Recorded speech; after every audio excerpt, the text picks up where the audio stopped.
सुप्रभात विद्यार्थियों, आप सभी का स्वागत है। हमारा चैप्टर चल रहा है डी तथा एफ ब्लॉक तत्व और एफ ब्लॉक तत्वों में हमने पढ़ा है लेंथेनॉइड। आज हम पढ़ेंगे एक्टिनॉइड। एक्टिनॉइड किसे कहते हैं? एक्टिनॉइड श्रेणी के तत्व, इनके इलेक्ट्रॉनिक विन्यास और इनकी परमाणु आयनीय त्रिज्याएं और कुछ अन्य गुणों के बारे में हम पढ़ेंगे। तो शुरू करते हैं आज का हमारा टॉपिक एक्टिनॉइड। एक्टिनॉइड देखो, एक्टिनॉइड किसे कहते हैं? आवर्त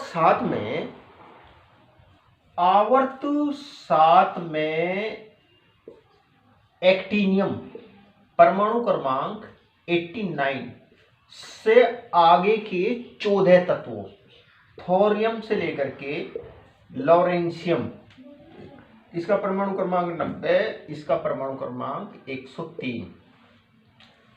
इन 14 तत्वों को आवर्त सारणी के बाहर एक नीचे क्षैतिज पंक्ति में रखा गया है और ये तत्व ही कहलाते हैं एक्टिनॉइड, या इनको बोलते हैं एक्टिनॉइड श्रेणी के तत्व, या इनको बोलते हैं 5F श्रेणी के तत्व। 5F श्रेणी के तत्व, क्योंकि इन तत्वों में इलेक्ट्रॉन जो होते हैं ना, वो n-2 ऑर्बिटलों में भरते हैं, 5F ऑर्बिटलों में भरते हैं। बाहर वाले दो कोष छोड़ करके अंदर वाले कोष के जो 5F ऑर्बिटल होते हैं उनमें इलेक्ट्रॉन भरते हैं। तो ये तत्व कहलाते हैं एक्टिनॉइड्स, है ना। किसे कहते हैं एक्टिनॉइड्स? आवर्त सारणी में एक्टिनियम 89 से आगे के 14 तत्व, थोरियम से लेकर के लॉरेंशियम तक, इन तत्वों को कहते हैं एक्टिनॉइड या एक्टिनॉइड श्रेणी के तत्व, या इनको बोलते हैं 5F श्रेणी के तत्व। और देखो वो 14 तत्व कौन कौन से हैं? एक्टिनियम से आगे के 14 तत्व, थोरियम, प्रोटोएक्टिनियम, यूरेनियम, नेपच्यूनियम, प्लूटोनियम, एमेरिशियम और ये कुर्मियम, बर्केलियम और कैलिफोर्नियम, आंस्टीनियम, फर्मियम के बाद में मेंडलेवियम और नोबेलियम और उसके बाद में लॉरेंशियम। 1 2 3 4 5 6 ये 14 तत्व कहलाते हैं एक्टिनियम से आगे के 14 तत्व, परमाणु क्रमांक 90 से लेकर के और ये 103 तक के। लॉरेंशियम का परमाणु क्रमांक होता है 103। ये तत्व कहलाते हैं एक्टिनॉइड श्रेणी के तत्व। ये सभी तत्व रेडियो एक्टिव तत्व हैं। इनमें से रेडियो एक्टिव तत्व क्या होते हैं? जिनमें से रेडियो एक्टिव किरणें निकलती हैं। इनके नाभिक जो होते हैं ना, ASI होते हैं, इनके नाभिक अपघटित होते रहते हैं। इनमें से अल्फा बीटा गामा किरणें, जो रेडियो एक्टिव किरणें होती हैं, वो निकलती रहती हैं। और इनमें यूरेनियम से आगे के सभी तत्व जो हैं ये मानव निर्मित हैं। ये तत्व प्रकृति में नहीं पाए जाते, सब के सब रेडियो एक्टिव तत्व हैं और इनको बोलते हैं ट्रांस यूरेनियम तत्व। इन तत्वों को बोलते हैं क्या? ट्रांस यूरेनियम तत्व। और ये जो एक्टिनॉइड है, एक्टिनॉइड श्रेणी में जो प्रारंभिक तत्व है ना, जैसे ये थोरियम, प्रोटोएक्टिनियम, यूरेनियम, नेपच्यूनियम, इनकी जो अर्धायु होती है, इनकी अर्धायु तो अधिक होती है, लेकिन जो बाद के ये तत्व हैं, फर्मियम, मेंडलेवियम, नोबेलियम, लॉरेंशियम, इनकी जो अर्धायु होती है वो कम होती है। 1 दिन से लेकर के 3 मिनट तक होती है अर्धायु। जैसे लॉरेंशियम की अर्धायु 3 मिनट होती है मतलब ये अपनी प्रारंभिक मात्रा का आधा जो है वो 3 मिनट में विघटित हो जाता है। और इनको बहुत सूक्ष्म मात्रा में ही बनाया जा सका है, नैनोग्राम्स में, मतलब बहुत सूक्ष्म मात्रा ही इनकी, ये सभी मानव निर्मित है लेकिन इनकी बहुत सूक्ष्म मात्रा ही केवल बनाई जा सकी है। तो और ये रेडियो एक्टिव तत्व होते हैं, तो इसलिए इनका जो रसायन होता है इन तत्वों का, एक्टिनोइड का जो केमिस्ट्री होती है वो बहुत जटिल होती है।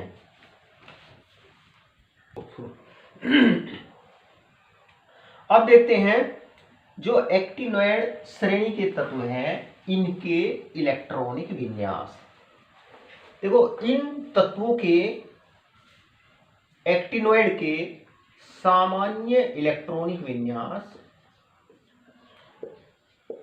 सामान्य जो इनका इलेक्ट्रॉनिक विन्यास होता है उसका सूत्र ये होता है। इनका सामान्य इलेक्ट्रॉनिक विन्यास होता है रेडॉन और 5f 1 से लेकर के 14 इलेक्ट्रॉन, 6d 0 से लेकर के 1 इलेक्ट्रॉन, 7s2 होता है। इनका जो सामान्य इलेक्ट्रॉनिक विन्यास होता है ना वो ये होता है, थोरियम को छोड़ करके, थोरियम को TH को छोड़कर। देखो थोरियम का जो इलेक्ट्रॉनिक विन्यास होता है ना वो ये होता है रेडॉन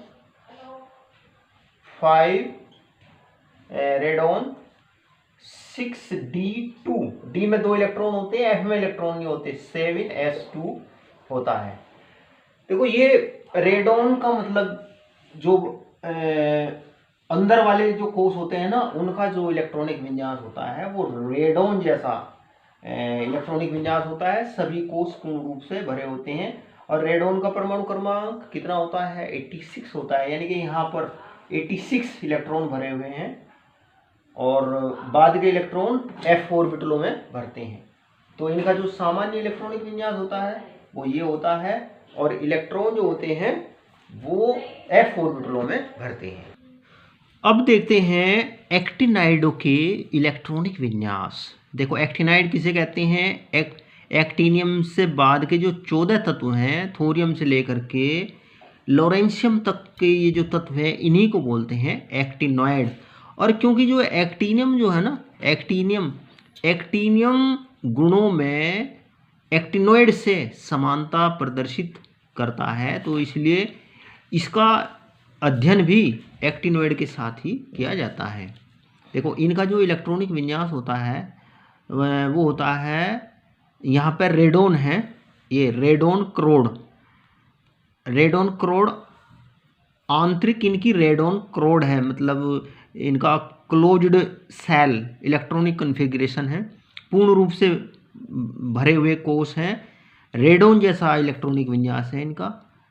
रेडॉन का परमाणु क्रमांक होता है 86, मतलब यहाँ पे 86 इलेक्ट्रॉन है इनसे पहले।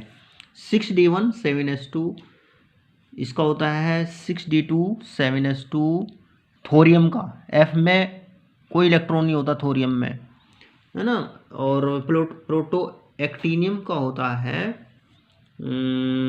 5f2 6d1 7s2, इसका 5f3 6d1 7s2, 5f4 6d1 7s2, है ना। इस प्रकार से f ऑर्बिटलों में इलेक्ट्रॉन भरते हैं। और देखो इलेक्ट्रॉनिक विन्यासों में कई अनियमितताएं भी हैं, है ना। यहाँ पर d ऑर्बिटलों में इलेक्ट्रॉन भरे हुए हैं, कुछ में हैं, कुछ में d ऑर्बिटलों में इलेक्ट्रॉन भरे हैं, कुछ में नहीं है। जैसे ये शुरू के 5 तत्व हैं और ये क्यूरियम है और ये लास्ट वाला लॉरेंशियम है, इनमें d ऑर्बिटलों में भी इलेक्ट्रॉन उपस्थित है। तो इनके इलेक्ट्रॉनिक विन्यासों में अनियमितताएं पाई जाती हैं। और जो F0 मतलब जब F ऑर्बिटलों में इलेक्ट्रॉन नहीं होते या F ऑर्बिटलों में 7 इलेक्ट्रॉन होते हैं, यानी कि जो F कोष होता है वो आधा भरा होता है और जब F कोष पूरा भरा होता है तो ये F कक्षकों के जो विन्यास है ये इलेक्ट्रॉनिक विन्यास को अतिरिक्त स्थायित्व प्रदान करते हैं। परमाणु और आयन का जो इलेक्ट्रॉनिक विन्यास होता है ना, वो जब इनमें इलेक्ट्रॉन का f ऑर्बिटलों का विन्यास ये होता है तो वो विन्यास ज़्यादा स्थायी होता है ना। ये m+3 धनायन है, m+4 धनायन है। ये कैसे बनते हैं? जब ये 3 इलेक्ट्रॉन त्याग कर देता है, तीनों इलेक्ट्रॉन निकल जाते हैं। ये कैसे बनता है? जब इसमें से 3 इलेक्ट्रॉन निकल जाते हैं, है ना। और ये m4 इलेक्ट्रॉनिक विन्यास है, यानी कि जब इनमें से 4 इलेक्ट्रॉन निकलते हैं तो जो विन्यास होता है बाहर वाले कोश के ऑर्बिटलों का, वो ये होता है। देखो, इलेक्ट्रॉनिक विन्यास भले ही आपके याद ना हो, आपको ये पता होना चाहिए कि जो एक्टिनॉइड होते हैं वो किसे कहते हैं, आवर्त सारणी में कहाँ है, और ये कौन कौन से तत्व होते हैं एक्टिनॉइड। अच्छा, एक चीज़ और देखो m+3 धनायनों की परमाणु त्रिज्याएं दी हुई है, तो जैसे जैसे परमाणु क्रमांक बढ़ता है परमाणु त्रिज्याएं घटती है ना। देखो, परमाणु क्रमांक बढ़ रहा है तो नीचे की ओर चलने पर जो ये आयनिक त्रिज्याएं है ना, घट रही है m+3 धनायन की। इसी प्रकार से m+4 धनायन की जो आयनिक त्रिज्याएं घट रही है, ऐसे इनकी परमाणु त्रिज्याएं भी घटती है। तो जिस प्रकार से लेंथेनॉइडों में लेंथेनॉइड कॉन्ट्रैक्शन होता है, लेंथेनॉइड कॉन्ट्रैक्शन आकुंचन प्रदर्शित करते हैं लेंथेनॉइड, इसी प्रकार जो एक्टिनॉइड होते हैं ना, एक्टिनॉइड आकुंचन, एक्टिनॉइड कॉन्ट्रैक्शन प्रदर्शित करते हैं। मतलब जैसे जैसे परमाणु क्रमांक बढ़ता है, एक्टिनाइडों के परमाणुओं और आयनों की जो त्रिज्याएं हैं वो नियमित रूप से कम होती है, और परमाणु और आयनिक त्रिज्याओं में ये नियमित रूप से कमी कहलाती है एक्टिनॉइड कॉन्ट्रैक्शन, एक्टिनॉइड आकुंचन। देखो, अब देखते हैं इनकी ऑक्सीकरण अवस्थाएं, ऑक्सीडेशन स्टेट। देखो, जो एक्टिनाइड होते हैं वो कई ऑक्सीकरण अवस्थाएं प्रदर्शित करते हैं। देखो, जैसे थोरियम+4, ये 3 ऑक्सीकरण अवस्थाएं, ये 4, ये है ना, ये 5 ऑक्सीकरण अवस्थाएं +7 तक। जबकि जो इनकी जो सामान्य ऑक्सीकरण अवस्था होती है वो +3 ही होती है। जैसे लेंथेनॉइड जो होते हैं ना, लेंथेनॉइड की सामान्य ऑक्सीकरण अवस्था +3 होती है, लेकिन उनकी जो ऑक्सीकरण अवस्थाएं होती है ना वो कम होती हैं, वो +2 और +4 केवल अतिरिक्त ऑक्सीकरण अवस्थाएं प्रदर्शित करते हैं। लेकिन जो ये एक्टिनॉइड होते हैं ये कई ऑक्सीकरण अवस्थाएं प्रदर्शित करते हैं, 3, 4, 5। ये यूरेनियम 3, 4, 5, 6 है ना, नेपच्यूनियम 3, 4, 5, 6, 7, ये 7 तक ऑक्सीकरण अवस्थाएं प्रदर्शित करते हैं। इसका कारण है कि जो 5f, 6d और 7s ऑर्बिटल के इलेक्ट्रॉन होते हैं, इनकी जो ऊर्जाएं होती है ना वो लगभग समतुल्य होती है। तो अभिक्रियाओं में ये 7s, 6d, 5f ऑर्बिटलों के इलेक्ट्रॉन भाग लेते हैं, इसलिए ये कई ऑक्सीकरण अवस्थाएं प्रदर्शित करते हैं। अब देखते हैं एक्टिनाइडों के सामान्य अभिलक्षण। जो एक्टिनॉइड है ये चांदी की तरह सफ़ेद चमकदार धातुएं हैं, बहुत अधिक अभिक्रियाशील धातुएं हैं। ये पानी के साथ में अभिक्रिया करके ऑक्साइड और हाइड्राइड बनाती है। सामान्यतः पर ही ये अधातुओं के साथ में अभिक्रिया करती है। जो एक्टिनॉइड धातुएं हैं ये HCl के साथ में अभिक्रिया करती हैं, लेकिन ये धातुएं जो है HNO3 के द्वारा, नाइट्रिक अम्ल के द्वारा अल्प प्रभावित होती है, क्योंकि इन धातुओं की सतह पर ऑक्साइड की परत जम जाती है। तो इसलिए ये जो धातुएं हैं ये नाइट्रिक अम्ल के द्वारा बहुत ज़्यादा प्रभावित नहीं होती। ये सभी रेडियो एक्टिव तत्व हैं और इन तत्वों में रंगीन आयन व यौगिक बनाने की प्रवृत्ति होती है। और संकर यौगिकों में ये तत्व 6 से लेकर के 12 तक की उच्च सह संयोजन उप सह संयोजन संख्याएं ये तत्व प्रदर्शित करते हैं। ये तत्व चुंबकीय गुण प्रदर्शित करते हैं। चुंबकीय गुण वे परमाणु और आयन जिनमें अयुग्मित इलेक्ट्रॉन होते हैं वो अनुचुंबकीय होते हैं, पैरामैग्नेटिक होते हैं, चुंबकीय क्षेत्र में वो आकर्षित होते हैं, है ना, जिनमें अयुग्मित इलेक्ट्रॉन होते हैं। और जिन परमाणु और आयनों में अयुग्मित इलेक्ट्रॉन नहीं होते, अर्थात सभी इलेक्ट्रॉन युग्मित होते हैं, वो प्रतिचुंबकीय होते हैं, चुंबकीय क्षेत्र में वो प्रतिकर्षित होते हैं।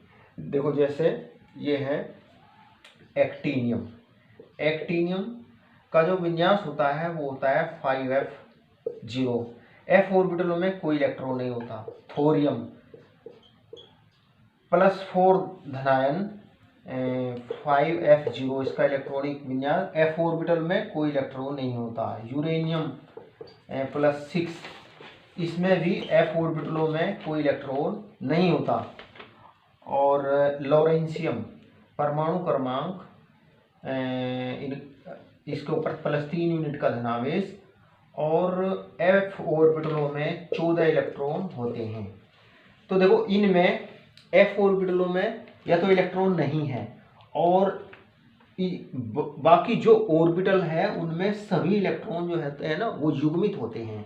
जैसे लॉरेंशियम में पूरा f ऑर्बिटल f उपकोष पूरा भरा हुआ है तो सभी इलेक्ट्रॉन युग्मित हैं।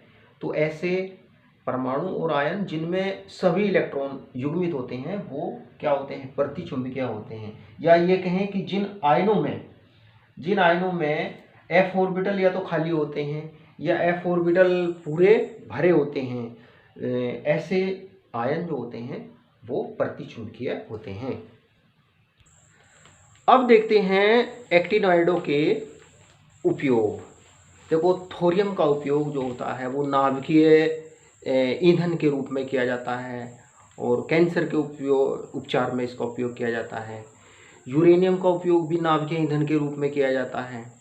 प्लूटोनियम जो होता है, प्लूटोनियम का उपयोग परमाणु बम बनाने में किया जाता है। एटम बम बनाने में प्लूटोनियम का उपयोग किया जाता है और परमाणु ईंधन के रूप में भी इसका उपयोग किया जाता है। जो नियोडियम के ऑक्साइड होते हैं और प्रेसोडियम के जो ऑक्साइड होते हैं, इनका उपयोग जो होता है वो रंगीन कांच बनाने में इनका उपयोग किया जाता है। और जो सीरियम के साल्ट होते हैं, सीरियम के लवण, इनका उपयोग पेट्रोलियम के अपस्फोटन को कम करने में किया जाता है। और इसके साथ साथ सीरियम के लवणों का उपयोग जो है वो आयतनीय विश्लेषण में भी किया जाता है। तो प्यारे विद्यार्थियों, आज की वीडियो में इतना ही। थैंक यू, नमस्कार।